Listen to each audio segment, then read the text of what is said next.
Okay, coming at you with another video. Just wanted to give you an update on where things are going, what we've been doing. I meant to do this a couple of times since I've done it last time. I want to start doing this more often and sending something to you. Um, but I just have forgotten about it, to be honest with you. So I wanted to give you an update of where we're at. One, we did about a 3 or 4 day process not too long ago where we were working on reading graphs and charts. So your students were they were reading these graphs. They were looking at climate change data about these that had been gathered on these graphs, and they were connecting them to statements like this as proof. So they would have to take a statement like this, and they would have to find data in a graph to back it up, and then justify why that graph supported this statement. So there were a bunch of extra statements that were not supported by the graphs. Um, that was a very, very, very difficult assignment for them. Not because it was them, it was a difficult assignment for anyone. So I was really, really proud of what they put out. The effort they put in.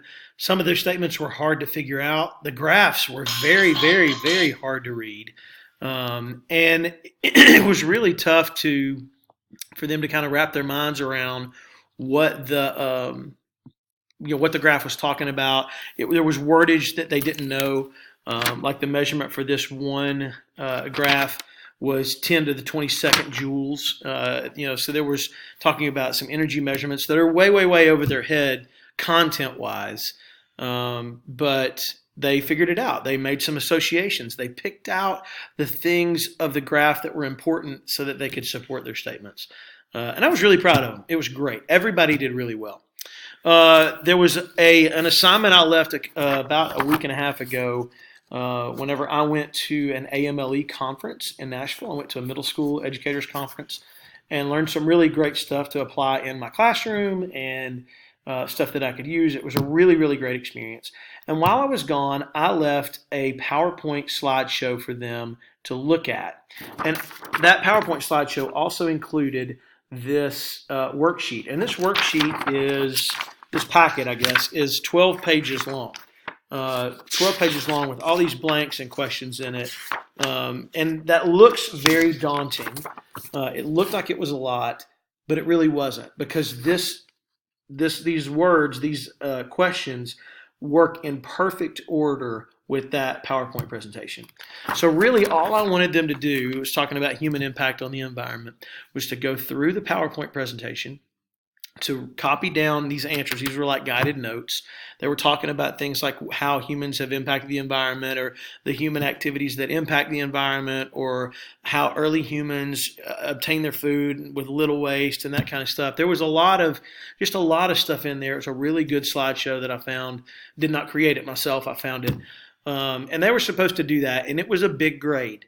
A lot of students have yet to finish it and take the quiz associated with that assignment. If they didn't take the quiz, they have a 0. If your student has a 0 for the human impact quiz, it's because they did not go through the process.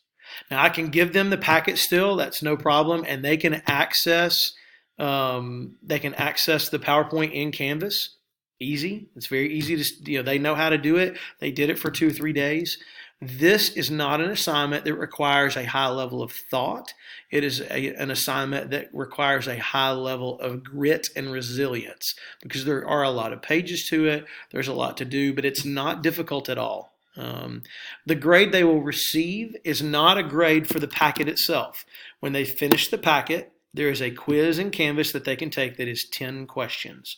They can use the notes that they took. They can use this packet where they wrote down all the answers. They can use this packet to answer those questions. So it's an open note quiz. So if anybody wants to continue to work on that, I will give you a grade. In my class, if you do the work, I'm going to give you a grade. Sorry, I had a glitch right there in my computer. If you're going to do the work, I'm going to give you a grade, give you the grade for it. So if they want to take the quiz and come and tell me they took the quiz, then no worries. I'll give you the grade at any point in time. I would heavily encourage you to check Canvas often.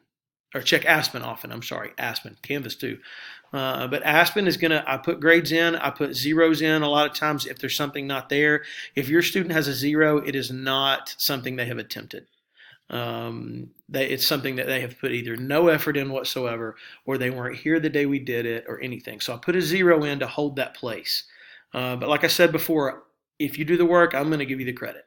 So if there's a 0 in there and they don't like it, hey, let's fix it. Tell them, come to me, write down what they want, whatever, come to me and we'll fix it. I put the human interaction grades in today, so they have gone in since the report cards came out last week.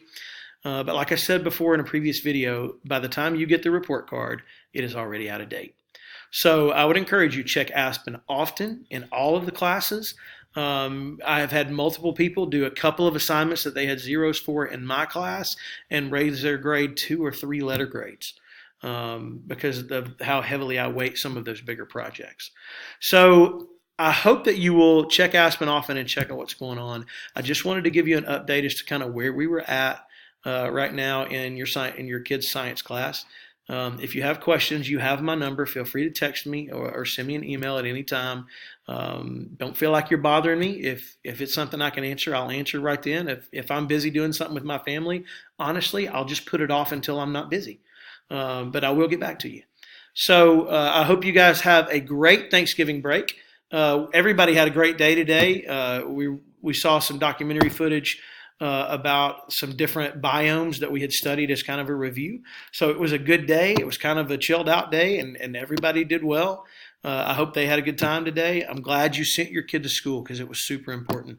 It's very, very, very, very important to Vine Middle School that your student is there every day. It's very important to me that your kid is in my class every day. I love your kids. I appreciate the opportunity to be their teacher. I hope you have a great Thanksgiving. And like I said before, reach out if you have any questions, and I'll do my best to help you out. Thanks. We'll see you later.